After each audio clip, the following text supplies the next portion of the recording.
দিনের ভোট রাতে হওয়ার ব্যাপারেও এই দেশের পুলিশ, সেনাবাহিনী, প্রশাসন সকলের সহযোগিতায় এই কর্মকাণ্ড হাসিনা করতে সমর্থ হয়েছে।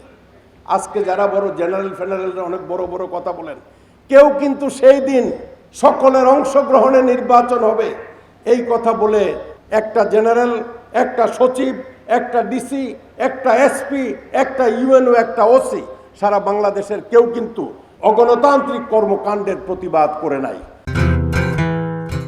কর্নেল অলি আহমেদ যখন চাকুরিতে ছিলেন, শহীদ রাষ্ট্রপতি জিয়াউর রহমানের সাথে সেই ৮ম বেঙ্গলের অফিসার ক্যাপ্টেন অলি থেকে শুরু করে শেষ পর্যন্ত জিয়ার মৃত্যুর পূর্ব সময় পর্যন্ত জেনারেল জিয়ার সাথে তিনি সম্পৃক্ত ছিলেন এবং একই ব্যাটালিয়নে তার অধীনে কাজ করেছি বলে তিনি আমাকে ঢাকা বিশ্ববিদ্যালয়ের ছাত্রত্ব শেষ হওয়ার পরে ৭৭ সনে কর্নেল অলি আহমেদ আমাকে ডেকে নিলেন এবং নবগঠিত একটি রাজনৈতিক দল প্রতিষ্ঠিত হবে।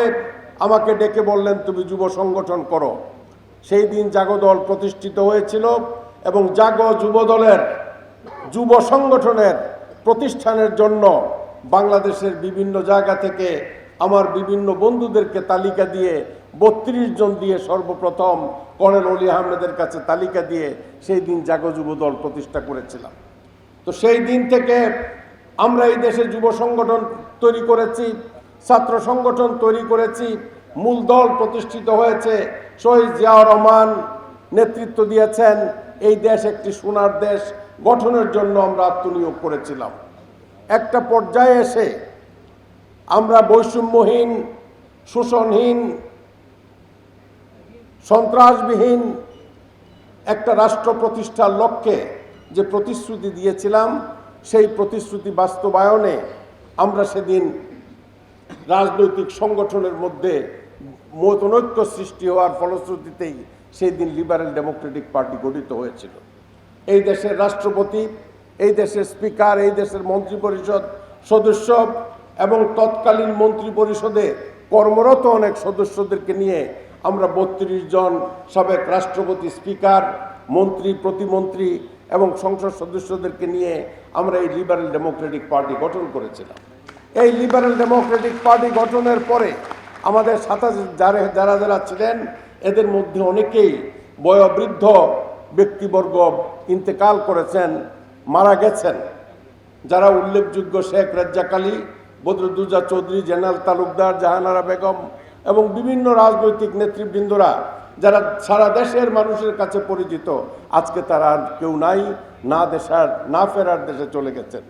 আমি কর্নেল অলি আহমেদ এখনো বেঁচে আছি। তিনি অত্যন্ত বয়োজ্যেষ্ঠ মানুষ, তিনি এই জাতিকে কিছু উপহার দিতে চান। আমার বয়সও কম হয় নাই, ৭৩ বছর পার করেছি। এই গত জানুয়ারি মাসের ৭ তারিখে আমি ৭৪-এ পদার্পণ করেছি। তারপরেও আপনারা যারা আজকে যোগদান করেছেন, আপনাদের সামনে এইটুকু প্রতিশ্রুতি দিতে যাই, যতটুকু শক্তি সামর্থ্য আমার আছে তা দিয়ে আজকে নবাগত এবং পুরাতন আমার যে নেতাকর্মীরা আছেন সবাইকে নিয়ে সারা বাংলাদেশে আমাদের এই সংগঠনকে একটি শক্তিশালী সংগঠন হিসাবে প্রতিষ্ঠিত করার জন্য যতটুকু অবদান রাখা প্রয়োজন সেইটুকু আমি এবং আমার নেতা কর্নেল অলি আহমেদ আপনাদেরকে সাথে নিয়ে করতে প্রস্তুত আছি। আমরা কি চাই? আমরা চাই বৈষম্যহীন সমাজ প্রতিষ্ঠা করতে। বৈষম্যহীন সমাজ প্রতিষ্ঠার জন্য পাকিস্তানের বিরুদ্ধে আমরা অস্ত্র হাতে লড়াই করেছি। বৈষম্যহীন সমাজ প্রতিষ্ঠার জন্য সারাটি জীবন আন্দোলন করেছি। সন্ত্রাসমুক্ত, ঘুষহীন এবং সাম্য প্রতিষ্ঠার জন্য, সাম্য মানবিক মর্যাদা প্রতিষ্ঠার জন্য আমরা সারা জীবন আন্দোলন করে আসছি। আন্দোলন এবং বিপ্লব এক জিনিস নয়। বিপ্লব একটা ভিন্ন জিনিস। রাশিয়াতে রুশ বিপ্লব হয়েছে, আরও বহু দেশে বিপ্লব হয়েছে, কিন্তু ৫২-র ভাষা আন্দোলন থেকে এই ২৪-এর গণ আন্দোলন পর্যন্ত, এই ছাত্রদের বৈষম্য বিরোধী আন্দোলন পর্যন্ত, এই সবগুলো হচ্ছে আন্দোলন। এগুলো কোনো বিপ্লব নয়। বিপ্লব আর আন্দোলন এক করে দেখা যাবে না। বিপ্লব হলে আজকে বিপ্লবী সরকার হতো, সাংবিধানিক সরকার থাকতো না। সুতরাং বিপ্লব এবং আন্দোলন দুইটা ভিন্ন জিনিস। এই আন্দোলনের মাধ্যমে এই দেশ থেকে একটা স্বৈরাচারের পতন হয়েছে এবং সংবিধানের ১০৬ ধারার বিধান মতে আমাদের সুপ্রিম কোর্ট এর অ্যাপিলেট ডিভিশন 106-এর ব্যাখ্যা দিয়ে একটি অন্তর্বর্তীকালীন সরকার গঠন করেছেন। এই অন্তর্বর্তীকালীন সরকার গঠন করেছেন তাদেরকে দীর্ঘ সময় ক্ষমতায় অধিষ্ঠিত থেকে রাষ্ট্র চালানোর জন্য নয়, দেশের যে সংস্কার করা প্রয়োজন সংস্কারের পাশাপাশি একটা সুন্দর একটা লেভেল প্লেইং ফিল্ড গঠন করে এই দেশে একটি অবাধ সুষ্ঠু নিরপেক্ষ নির্বাচন দিয়ে তারা তাদের জায়গায় চলে যাবেন। আমাদের যিনি প্রধান উপদেষ্টা মহোদয় তিনি বারবার বলে থাকেন যে এটা আমার কাজ নয়। তো এটা যদি আপনার কাজ নয় তাইলে সারা বাংলাদেশে আজকে আপনার ব্যাপারে বা আপনার পরিষদের যারা সদস্য তারাও যে একটা বড় সময় থাকার ব্যাপারে অভিপ্রায় ব্যক্ত করেন, সেইগুলোকে বন্ধ করে একটা নির্ধারিত সময়ের মধ্যে কিভাবে নির্বাচন সংগঠিত করে আপনি চলে যাবেন সেই বিষয়টা জাতির কাছে পরিষ্কার করে।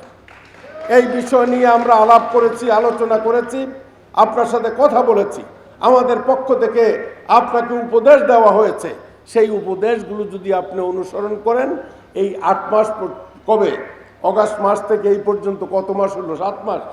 7 মাস প্রায় পার হয়ে গেছে।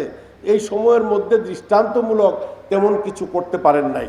কমিশনগুলো গঠন করেছেন, এই কমিশনগুলোর যে দায়িত্ব আছে যে এইগুলো সংস্কার করা সম্ভব প্রজ্ঞাপনের মাধ্যমে সংস্কার করেন। সংবিধান সংস্কার করার কোনো অধিকার বা ক্ষমতা এই সরকারের নাই।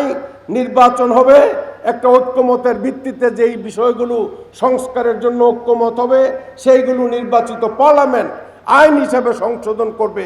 এটাই হচ্ছে প্রণিধানযোগ্য, সেটাই হচ্ছে সাংবিধানিক এখতিয়ার। সুতরাং সাংবিধানিক এখতিয়ার এক্সারসাইজ করার ক্ষমতা এই দেশের সাংবিধানিক ছাড়া সংসদ ছাড়া কারো সেটা করার এখতিয়ার বা অধিকার নাই। সুতরাং আপনারা যাদেরকে বসিয়েছেন তারা যদি মনে করেন যে রাষ্ট্রের নাম পরিবর্তন করে দিবেন, সেটা কিন্তু এটা এই দেশের মানুষ গ্রহণ করবে না। পিপলস রিপাবলিক অফ বাংলাদেশ গণপ্রজাতন্ত্রী বাংলাদেশ সরকার, সেই দেশে বহুত্ববাদী বাংলাদেশ সরকার। এই কথা বললে বাঙালির এই দেশের মানুষ এটাকে কখনো মেনে নিবে না। মেনে নিবেন দেশের নাম পরিবর্তন? মানবেন না। সুতরাং এই সমস্ত অতিবিদ্বানদেরকে দিয়ে নানাভাবে লোকজনদেরকে বিশৃঙ্খলা সৃষ্টি করার জন্য তাদেরকে বারণ করবেন, এইটুকুনি আমার অনুরোধ থাকবে। প্রিয় ভাইয়েরা আমার, আমাদের দল গঠনের পর থেকে আমরা 2008-এ নির্বাচন করেছি। সেটা কোনো নির্বাচন ছিল না, সেটা অন্তর্বর্তীকালীন বা তত্ত্বাবধায়ক সরকারের অধীনে নির্বাচন ছিল না, সেটা সামরিক বাহিনীর তত্ত্বাবধানে স্টেট অফ ইমার্জেন্সির আওতায় নির্বাচন হয়েছিল।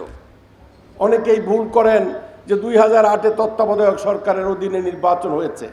2008-এ তত্ত্বাবধায়ক সরকারের অধীনে নির্বাচন হয় নাই। তারপরে আওয়ামী লীগ ক্ষমতায় আসার পর আমাদের বহু আকাঙ্ক্ষিত নির্দলীয় নিরপেক্ষ তত্ত্বাবধায়ক সরকার ব্যবস্থা 91-তে আমরা সরকারে এসে পার্লামেন্টে আইন পাশ করে দেশনেত্রী বেগম খালেদা জিয়ার নেতৃত্বে সেই নির্দলীয় নিরপেক্ষ তত্ত্বাবধায়ক সরকার পদ্ধতি প্রবর্তন করেছিলাম। প্রবর্তিত হওয়ার পরে 96 নির্বাচনে বিএনপি একক সংখ্যাগরিষ্ঠ দল হিসাবে আত্মপ্রকাশ করতে পারে নাই। আওয়ামী লীগ ক্ষমতায় এসেছিল, একদম নিশ্চিদ্র নিরাপত্তার মাধ্যমে নির্দলীয় নিরপেক্ষ তত্ত্বাবধায়ক সরকারের অধীনে নির্বাচন হয়েছে এবং শেখ হাসিনা ক্ষমতায় বসেছে। ক্ষমতার থেকে আবার চলে গেছেন। 2001-এ নির্বাচন হয়েছে, সরকার গঠিত হয়েছে। নানা রকম কারণে এই দেশে সামরিক হস্তক্ষেপ হলো। সামরিক হস্তক্ষেপে 111-এর মধ্য দিয়ে সামরিক তত্ত্বাবধানে সেই দিন একটা রাষ্ট্র চলেছে এবং তাদের অধীনে এই দেশে নির্বাচন হয়েছে। নির্বাচনের পর শেখ হাসিনা ক্ষমতায় আসলো। একটা পর্যায়ে এসে তিনি 2012 সনের কত তারিখে, সেই ডেটটা খেয়াল নাই, তিনি নির্দলীয় নিরপেক্ষ তত্ত্বাবধায়ক সরকার পদ্ধতি সুপ্রিম কোর্টের খায়রুল হকের এক কলমের খোঁচায় নির্দলীয় নিরপেক্ষ তত্ত্বাবধায়ক সরকার পদ্ধতি বাতিল করে দিলেন। এই বাতিল করে দেওয়ার পরে তার বিরুদ্ধে আন্দোলন হয়েছে। সেই আন্দোলন সংগ্রামে আবার আমার নেতা কর্নেল অলি আহমেদ এবং আমাদেরকে দেশনেত্রী বেগম খালেদা জিয়া ডেকে নিলেন এবং জোট গঠন করলেন। সেই 12 সন থেকে জোটের মাধ্যমে প্রতিটি সংগ্রামে, প্রতিটি আন্দোলনে, প্রতিটি মিছিলে, প্রতিটি মিটিংয়ে, সকল ক্ষেত্রে আমাদের যতটুকু দায়িত্ব পালন করা প্রয়োজন ছিল সেটা আমরা করেছি এবং 18 নির্বাচনে অংশগ্রহণ করেছি। অনেকেই 18 নির্বাচনের কথা বললেন যে ভোট কেন্দ্রে গিয়ে দেখেন লম্বা লাইন, ওই যে ওর কি নাম, আমি তো আমার কন্যাতুল্য নাম ভুলে গেছি, হ্যাঁ, সে বলল যে বিরাট লাইন আছে। হ্যাঁ, ওটা তোমাদের তো বিরাট লাইনের এক্সপিরিয়েন্স, আমরা তো নির্বাচন করার অভিজ্ঞতা। কর্নেল অলি আহমেদ এবং আমরা অনেকেই সেই নির্বাচনে অংশগ্রহণ করেছি সেই বিএনপির জোটের পক্ষ থেকে, কিন্তু আমরা আমাদের ভোট কেন্দ্রে যেতে পারি নাই। দিনের ভোট রাতে হয়ে গেছে। এই দিনের ভোট রাতে হওয়ার ব্যাপারেও এই দেশের পুলিশ, সেনাবাহিনী, প্রশাসন সকলের সহযোগিতায় এই কর্মকাণ্ড হাসিনা করতে সমর্থ হয়েছে। আজকে যারা বড় জেনারেলরা অনেক বড় বড় কথা বলেন, কেউ কিন্তু সেই দিন সকলের অংশগ্রহণে নির্বাচন হবে এই কথা বলে তাদের দায়িত্ব থেকে বিরত থাকেন নাই। একটা জেনারেল, একটা সচিব, একটা ডিসি, একটা এসপি, একটা ইউএনও, একটা ওসি, সারা বাংলাদেশের কেউ কিন্তু সেই তার অগণতান্ত্রিক কর্মকাণ্ডের প্রতিবাদ করে নাই। প্রতিবাদ করেছে কারা? প্রতিবাদ করেছে এই দেশের রাজনীতিবিদরা, প্রতিবাদ করেছি আমরা, প্রতিবাদ করেছে এই দেশের মানুষ, কিন্তু প্রতিবাদ করে আমরা তেমন কিছু করতে পারি নাই। বড় আন্দোলন হয়েছে, সংগ্রাম হয়েছে। একটা পর্যায়ে এসে 2024 সনে যখন কোটা বিরোধী আন্দোলন শুরু হলো, সেই কোটা বিরোধী আন্দোলন থেকে বৈষম্য বিরোধী ছাত্র আন্দোলনে আমাদের এই বাংলাদেশের প্রত্যেকটি রাজনৈতিক সংগঠন, গণতান্ত্রিক সংগঠন, আমাদের দল সহ সকলেই এই আন্দোলনে আমরা অংশগ্রহণ করেছি। আমাদের দল থেকেও 4 জন শাহাদাত বরণ করেছেন, 12 জন আহত হয়েছে, অঙ্গহানি হয়েছে। সুতরাং এই বৈষম্য বিরোধী ছাত্র আন্দোলনের যেই সমস্ত নেতৃবৃন্দরা আজকে বড় বড় কথা বলেন, শুধু তাদেরই এইটার জন্য কৃতিত্ব, এই কথা কিন্তু এই দেশের মানুষ গ্রহণ করবে না। এই দেশের সকল মানুষ তাদেরকে তার নিজ নিজ অবস্থান থেকে সকল মানুষ তাদেরকে সমর্থন দিয়েছে, আন্দোলন সংগ্রাম হয়েছে, আন্দোলনে আমরা সফলতা অর্জন করেছি। তবে ছাত্ররা নেতৃত্ব দিয়েছে, আমরা তাদের আন্দোলনকে কোনো ছোট করে দেখব না, কিন্তু তাদের পক্ষ থেকেও এই দেশের মানুষের আন্দোলন এবং সংগ্রামকে শ্রদ্ধা দেখাতে হবে। এককভাবে দায়িত্ব নিয়ে তারা আজকে বিভিন্ন জায়গাতে যে সমস্ত কর্মকাণ্ড সৃষ্টি করছেন, বৈষম্য বিরোধী ছাত্র আন্দোলন আজকে জাতিকে বৈষম্যের মধ্যে ঠেলে দিচ্ছে। তো সুতরাং এই বৈষম্যের মধ্যে ঠেলে দিলে তারাও কিন্তু জনগণের হাত থেকে মুক্তি পাবে না। আমরা চাই দেশে একটা অবাধ, সুষ্ঠু, নিরপেক্ষ নির্বাচন হোক, লেভেল প্লেইং ফিল্ড এই দেশে সৃষ্টি হোক, এবং আমরা সবাই মিলে আজকে দেশে একটি জাতীয় সরকার গঠনের জন্য বাংলাদেশ জাতীয়তাবাদী দলের পক্ষ থেকে যে আহ্বান করা হয়েছে যে সকল দলের অংশগ্রহণে সমঝোতার ভিত্তিতে একটি দেশে সরকার গঠন হবে, তার সাথে আমরা কখনো দ্বিমত প্রকাশ করি নাই। আমরাও চাই এই দেশে একটি অবাধ, সুষ্ঠু, নিরপেক্ষ নির্বাচন হোক, সকলেই গণতান্ত্রিক অধিকার ফিরে পাক, মানুষ ভোট দেওয়ার অধিকার ফিরে পাক, কথা বলার অধিকার ফিরে পাক, এই দেশে গণতন্ত্র প্রতিষ্ঠিত হোক, এই জাতীয় বৈষম্য আর যাতে কোনোদিন সৃষ্টি না হয়, এই জাতীয় স্বৈরাচারের যাতে পুনরায় এই দেশে জন্মগ্রহণ না করে, সেই জন্য সবাই আমরা ঐক্যবদ্ধ থাকতে হবে, আমাদের দলকে সংগঠিত করতে হবে, শক্তিশালী করতে হবে। এটাই হলো আমাদের প্রত্যাশা।